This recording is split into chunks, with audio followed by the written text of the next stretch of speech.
Welcome. Article है tariff and USA के बारे में। जो यूएस की जो ट्रम्प एडमिनिस्ट्रेशन है वो जो टैरिफ्स लगा रही है आजकल, उसके ऊपर इंडियन एक्सप्रेस में एक छोटा सा आर्टिकल आया है। तो उसमें से जो भी इम्पोर्टेंट इन्फॉर्मेशन है उसको हम डिस्कस करेंगे।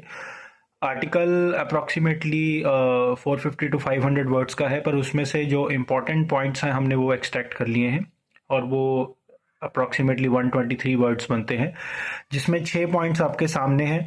जिसमें से जो पहले 2 पॉइंट हैं वो एक एक्स्ट्रा इन्फो हैं और वो भी ज़रूरी हैं। तो आइए डिस्कस कर लेते हैं।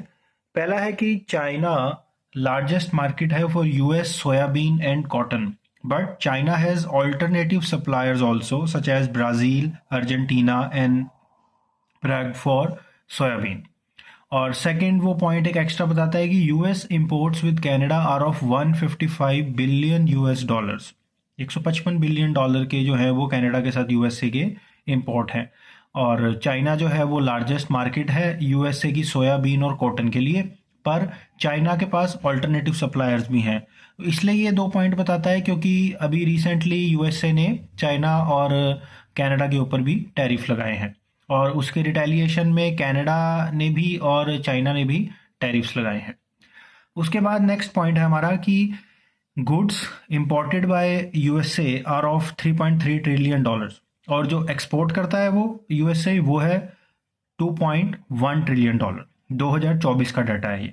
उसके बाद वो नेक्स्ट बताता है कि जो ये टैरिफ लगा रहे हैं उसके कारण हायर इन्फ्लेशन होगी यूएसए में, और जो फेडरल रिजर्व हैं उनको इंटरेस्ट रेट बढ़ाने पड़ेंगे।